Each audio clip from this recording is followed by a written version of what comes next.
Hey gods and goddesses, this is Trisha from Light of Lemuria. Today I'd love to teach you about Goddess Isis and the mystery school teachings of ancient Egypt. So often we find information on the Goddess Isis from an intellectual viewpoint, philosophical viewpoint, and today I'd love to really decode everything and really bring you an understanding, a deep understanding, because when you're working with a goddess, she's not to come from, you're supposed to connect with her on a deep embodiment, to experience her, to feel her, not to come from the mind and intellectualize her, from a philosophical place. This is not what these energies were about of ancient Egypt, the knowledge. And I would love to share with you today all these teachings. So the true teachings of Isis, like I said, is to be embodied, to be experienced. And when we experience the light of her within us, that's when we can transform.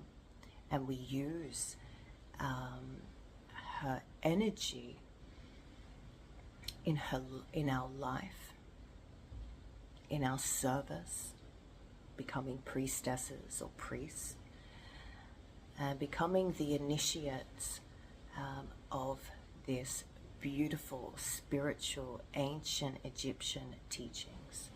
So we see so often in the spiritual realm at the moment, goddess this and goddess that, and if I adorn myself in goddess outfits, then I'm a goddess, and I'm a this and I'm a that. And the goddess work is not to be taken lightly. If you want to dip your toe in the shallow end, by all means go for it.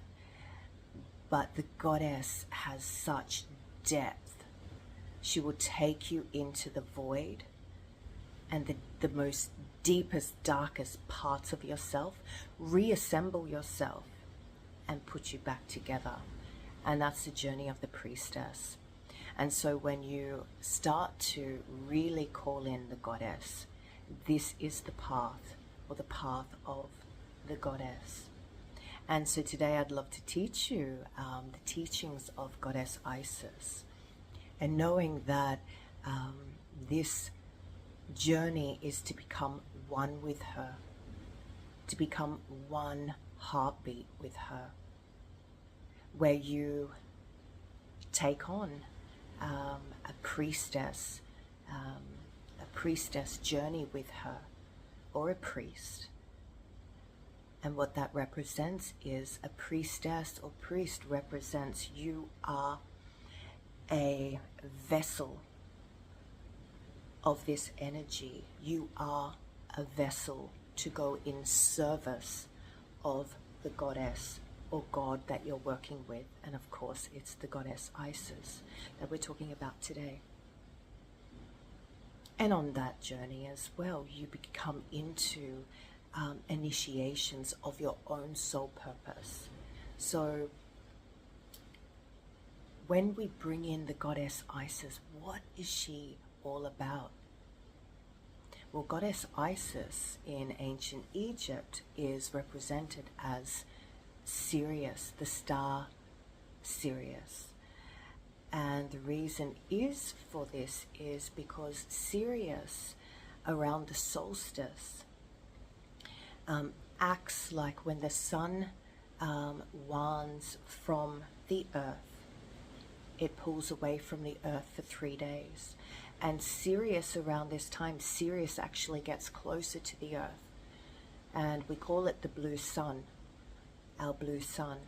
And in those 3 days, Sirius shines its beautiful blue light, its light on this earth, and acts as a balancer, a protector, while our sun pulls away and needs to rejuvenate. And so the mythology around this is with Isis being the star, Sirius. Well, when you look at the mythology of that and you decode it, Isis is the protector of our earth. She is seen as the protector of this earth. And so women and men that become priests and priestesses in service of this light of goddess Isis, they are keepers of the earth. They are the witches, the shamans, the medicine women and men. They are the tantrikas, and they are these healers here to serve as keepers and gatekeepers of this earth, and to bring this light of Isis down to bring in all these teachings. And in saying this, so goddess Isis, when we look at her, she is nature. Yeah, we look at her as a protector of Mother Earth. She is nature. When we're working with her magic, she is nature-based, nature magic, high magic. She is the feminine essence and the beauty of nature. And so in ancient Egypt, they believed that everything was mirrored. So as above, so below, as within, so without. So everything above in the night sky, the stars, were all mirrored here on earth.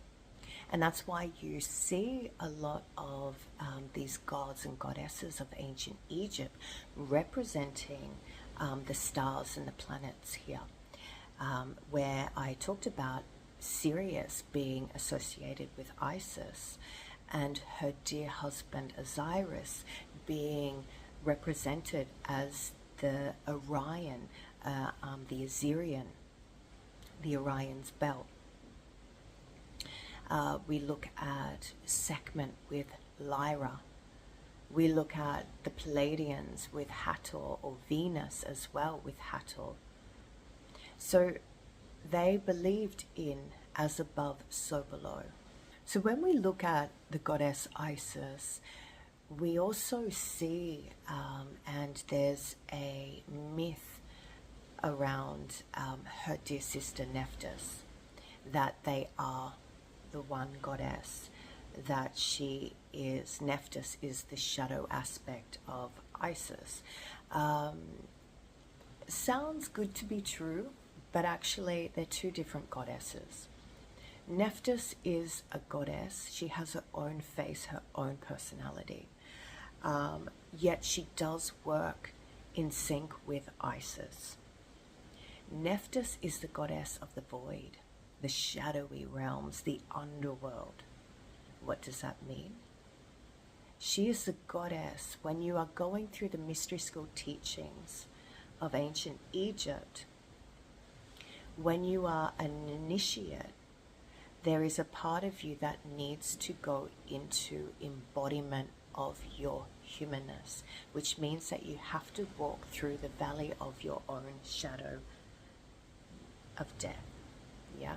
So in saying that, Nephthys is there on the path to call in, to hold your hand, to help you understand the void of yourself, to understand the darker abysses of yourself. You see, when we're working with Goddess Isis, we're working with the light and purity. But we can't just go straight into purity, because we know as we're human. Yeah, we're human. And of course, we have this potential of us, but we actually have to descend first before we ascend.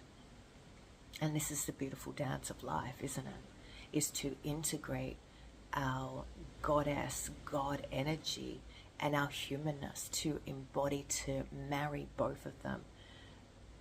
Yeah, and we talk about this, and I'll talk about this, the initiations of the mystery school teachings.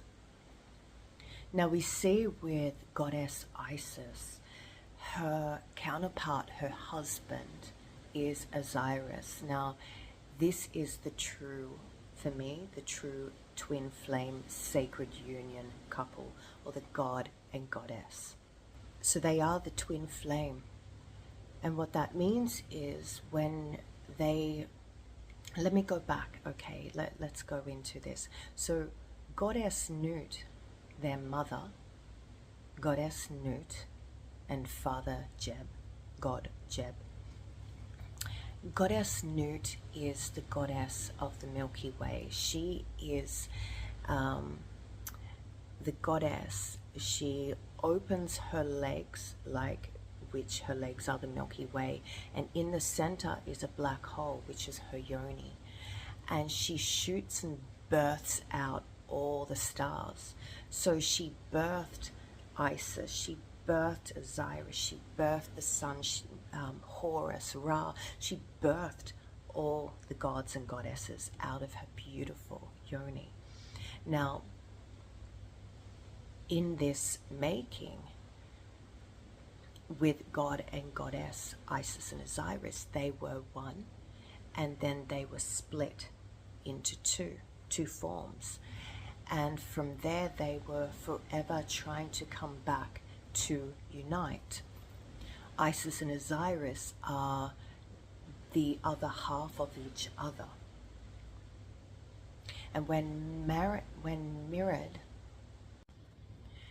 and so Isis and Osiris, Isis is the other half, and Osiris is the other half.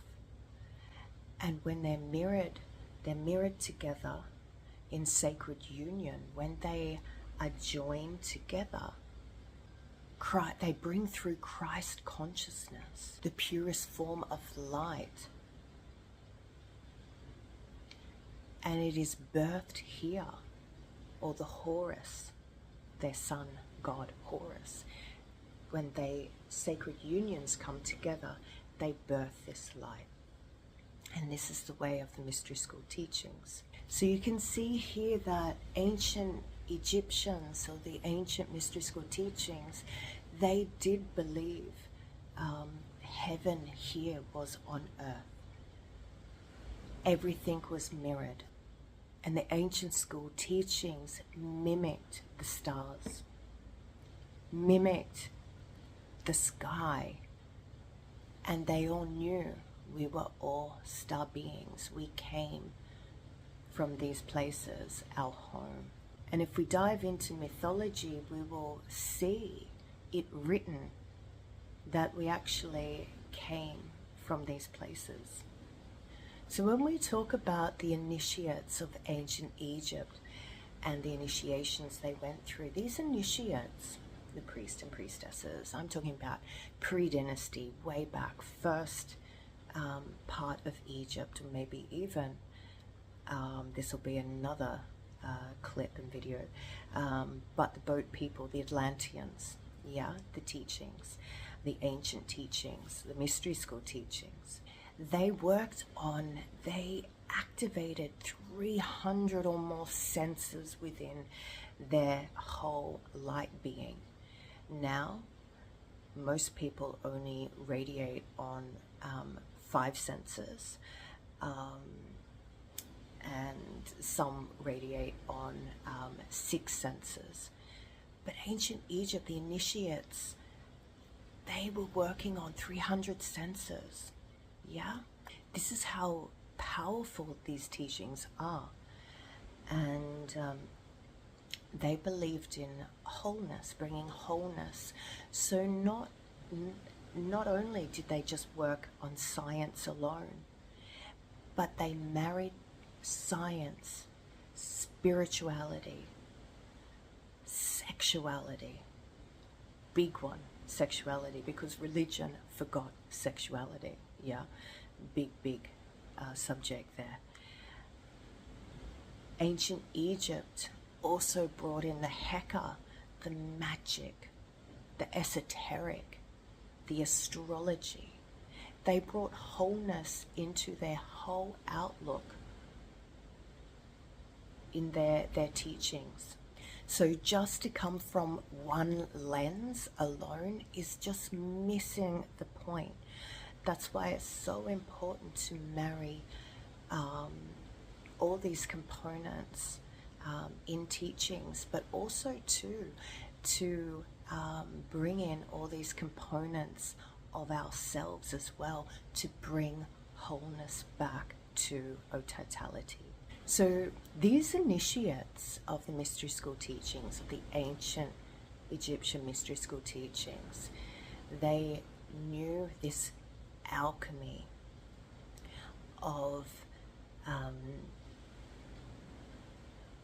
going through the split of separation, of when we're the birthing of the stars, the birthing of creation, of the goddess Nut, and splitting and trying to find these pieces. We're bringing wholeness back in. They knew the importance of bringing wholeness back to your world, bringing back sacred union within. And this means in ancient Egypt, in the mystery school teachings, the importance of this and the teachings of Isis was to bring in this triad of Isis, Osiris, and Horus. Is to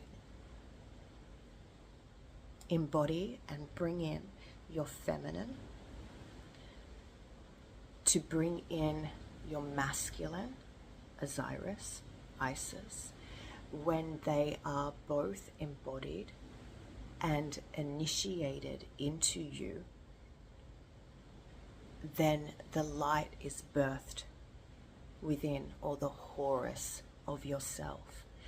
And the initiates of ancient Egypt, they knew the magic of this. This is why the pharaohs would try so hard to become the light, or be crowned the Horus, be crowned the sun god, is because they knew the magic, or the Christ consciousness.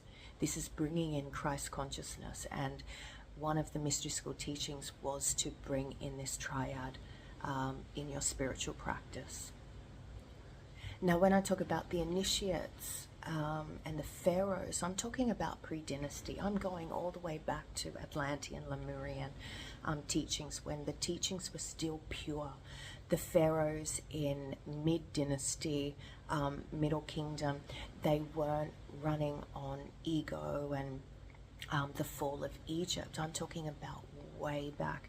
The pharaohs were not just the bloodline of the kings and queens, they were the proper initiates, and where they were one with the god and the goddess, they embodied both dualities within. They embodied them. Doesn't mean, it means that they had this harmonious flow. They could integrate them and bring out the light, the Christ consciousness.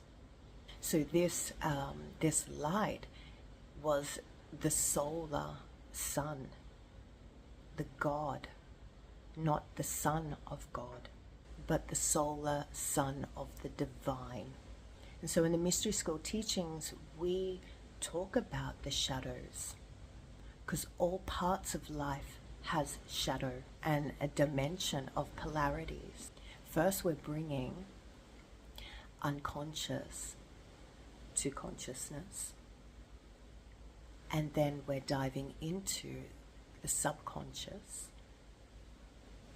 Then from there, from the subconscious, we're bringing this consciousness then up to the super consciousness. We are talking about bringing wholeness to the split or the separation that we have been taught, or the matrix, the gridding. We are ultimately coming back to oneness, or the sacred union within, and that is the mystery school teachings of Isis. And we know this, we know we are searching for that wholeness, that feeling home again, feeling one with ourselves. And we see this in sacred lovemaking. We are making love and we feel so whole. And we remember a part, that remembrance of what it feels like to be one again, one within and one without, that sacred union. And we can go back to the mythology or the beautiful love story of Isis and Osiris and their beautiful son Horus, or the Trinity, the mystery school teachings of the Holy Trinity. It's our human way into initiation. It also is the hidden secrets of the universe, the stars and the galaxy, as above so below. It's all there. So when we're talking about Nephthys, goddess Isis' sister, or the goddess of the underworld, the fate keeper of the void and the mysteries, only when you are awakened out of the light by unconsciousness, when you descend deep, deep down into the void, into the shadows of the subconscious and the black void of abyss, this is where we embody our true potential. And this is where the magic begins. Yeah, when we start to really dive deep into shadow work, when we dive into the humanness and makeup of who we truly are as living human beings here on earth. So Isis actually guides you into this gate and doorway, and then from there, if you want to dive deeper in as an initiate, Nephthys will take you and take your hand and walk you through that subconscious shadowy realm of you, and she will initiate you into the underworld of yourself. And this then allows the light to penetrate every part of who you are, illuminating you. Even, we know the dark night of the soul, how painful it can be.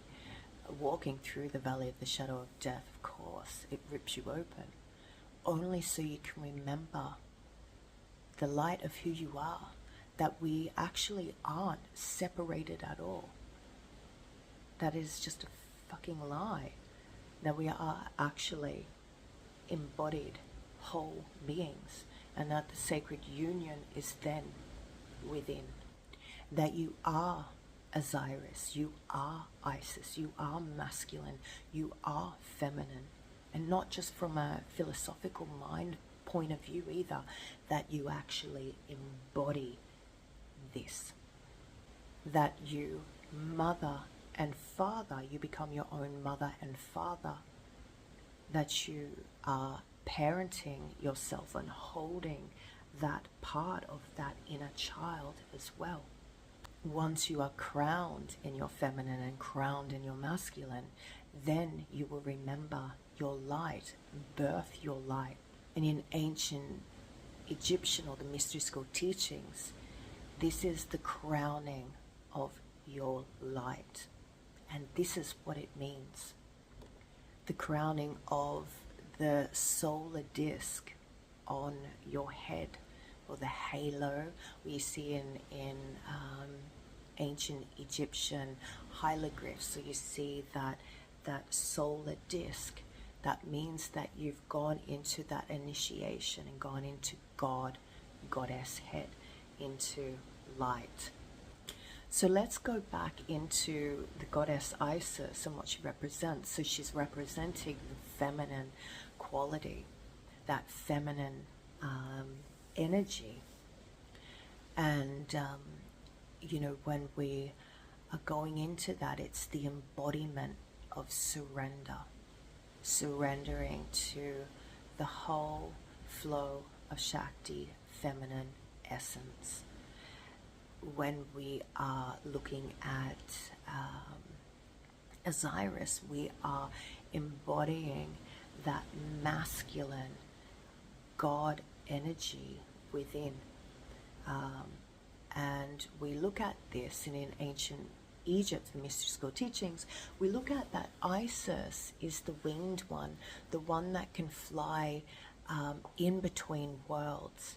She is the ever-flowing feminine essence, and Osiris is the Djed pillar, or the backbone. Yeah, the backbone from the humanist, bringing it up to the heart and allowing him to go through his initiations in the masculine, to rise from or humanly desires, transcending it into full potential of who he is through the portal of the heart. So going back to also Nephthys as well, she is the midwife of this whole birthing process of you going through the underworld to birth your light, to birth your Horus. And the initiates, or the pharaohs, the pharaoh actually means the awakened one. So in ancient Egypt, we talk about the teachings, we talk about the portal of the heart and how important the heart was to these ancient teachings in ancient Egypt. The portal of the heart was it was the portal in between worlds of heaven and earth, and being able to bring heaven, the magic of heaven, here on earth. And so when we talk about the Trinity, the Holy Trinity, we start to descend back to this portal of the heart. So we know this anyway, that when we're radiating, we want to see life through the heart, not through the mind. The mind is all the programming. Of course, it has its place, but we want to live and breathe and experience life through the heart. When we are experiencing life through the heart, when our heart is open, our mind closes. One or the other can't operate or take the front seat. So if your mind is leading and your mind is going, your heart is closed.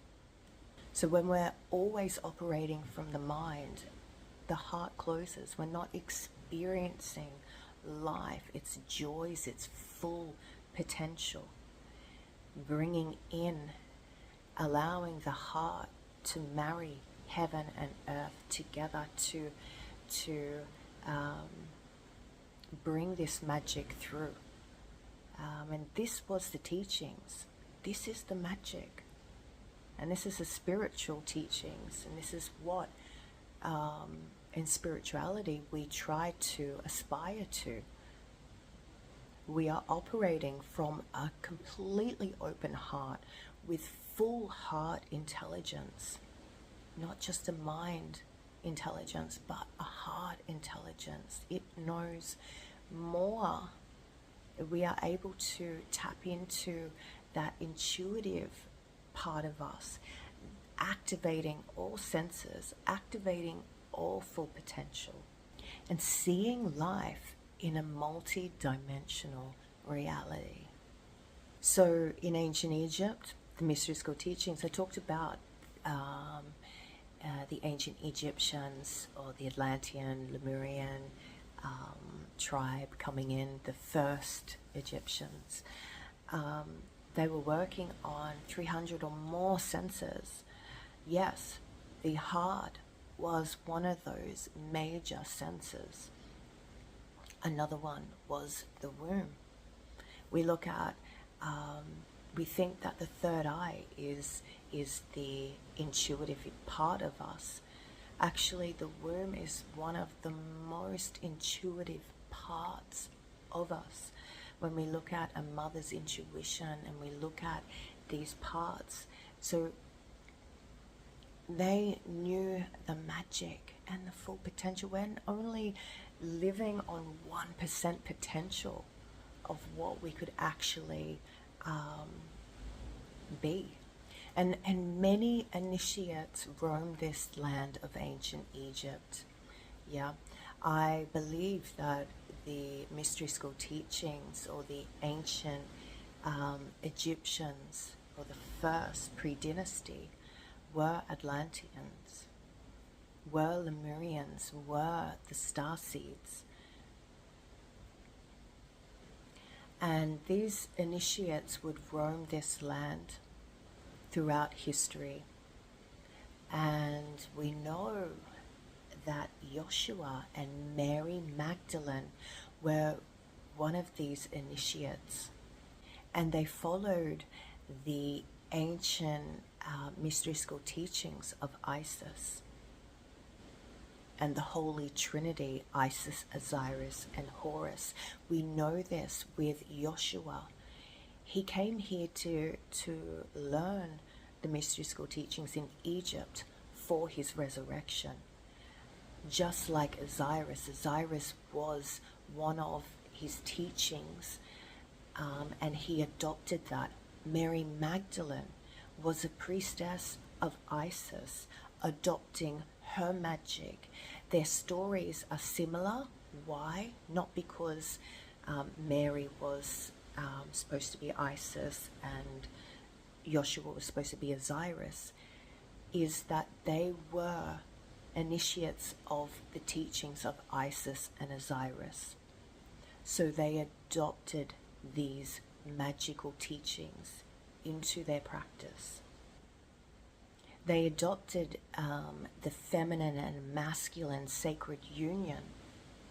And we know that Joshua became the son of Christ, or the son of God. The Christ consciousness, he became Horus, the Horus. So with this as well, Mary Magdalene didn't actually die, but her resurrection was of her embodiment of humanness. And she became the Holy Trinity, the feminine, the masculine, and the Holy Spirit, the Holy Light. So one of her teachings, Mary Magdalene, and I will teach more of this on another clip, but Mary Magdalene was able to then birth this light into humanity here on earth. This was the light of promise, and her strongest faith, her strong faith kept her in these higher realms. So just digest that at the moment. There's a lot of information there. And let's go into this, because another myth around Isis that she was human. She is not human. She never was human. She is a goddess, a goddess. A god is never human. Never, never, never. She is the energy of Sirius, the energy of nature. She has her own energy. She is a deity, a living deity, a living goddess, not human. Never once did she take on a human body, human form. For that was not ever in her timeline to go through any teaching. She's already how can I say, she's already a planet in herself. She's already established. She doesn't need to go through our learnings and teachings. And she never came from a country. She never came from any part of Earth. She came from the stars. But there were places around the world where she was worshipped. And she was deeply worshipped in Atlantis. So, Goddess Isis is to be embodied, to be experienced, to be felt. Yeah, these initiations, I talk about the initiations, the teachings, but an initiate has to go through these journeys. She is to be felt, she is to be experienced. You will then feel her in you to the point where you surrender. You have to surrender to your own light, where you let go and come deep into the heart, and you allow the wings of Isis to come through, or your wings to come through, allowing your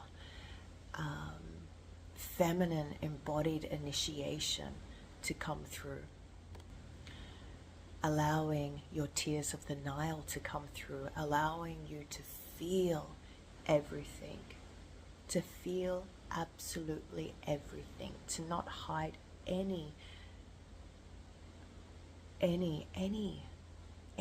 within, to be able to expose the light to every shadow that you have, to feel everything. And when we can go through this, we find the joys of light, the joys of life. We see this also too with the teachings of Mary Magdalene, was to feel everything and still hold compassion and grace and love for our humanness, for humanity, and to still radiate from the heart. This is the true teachings. This is what Isis and the embodiment means. Now there is parts of Isis, or some teachings, that she's the virgin. Well, she was never human to begin with, so of course she cannot be a virgin. But she's seen, I guess you could say, for the purity of nature,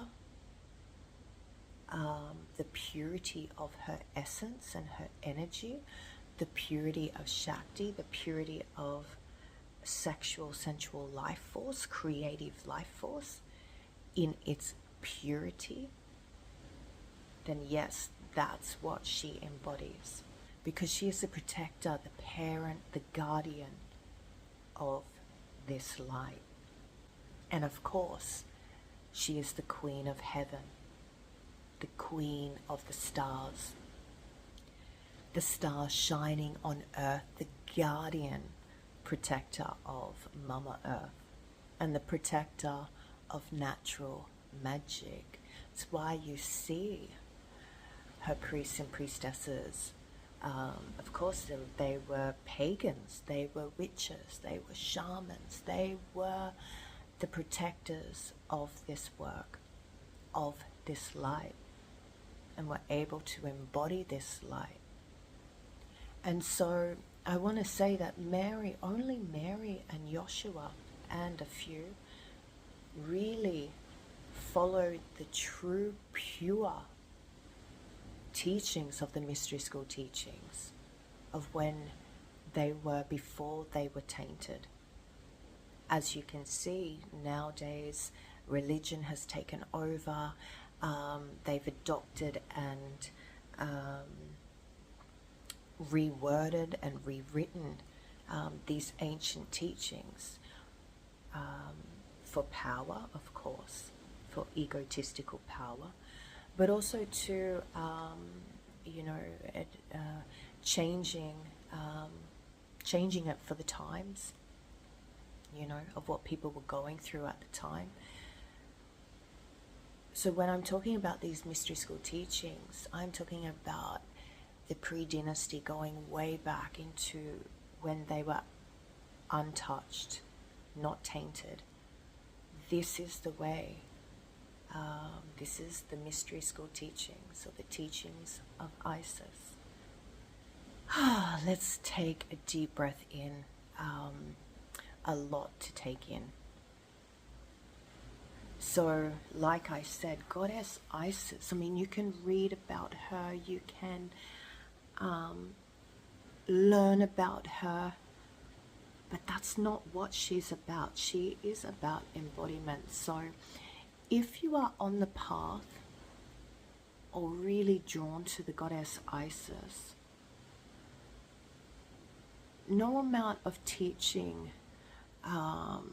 intellectually is going to do it for you. You'll get to a point where it's like, no, like, I want to feel her. Yeah. So start to establish connection with her.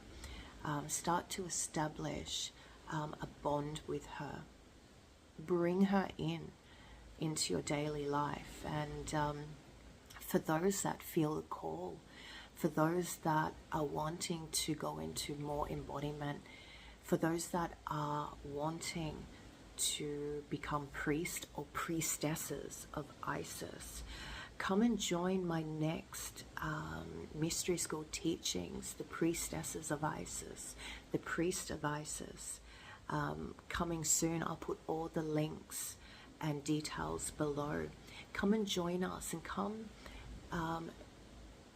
embody her as a true priest of the mystery school teachings, learning the ancient arts of ancient Egypt, the Heka, the magic, sex magic of Isis, the Egyptian Tantra, sacred sexuality. This journey is not just to talk the talk, it's actually to walk the walk, and I will be your guide in opening up this path for you as you blossom into your soul mission and who you truly are, and allowing this light to come through you. So those that feel called to be of service of this light, to embody, if Goddess Isis is knocking at your door, if she is coming to you, then reach out to me or come and join on the next Priestess of Isis, Priest of Isis. Blessings.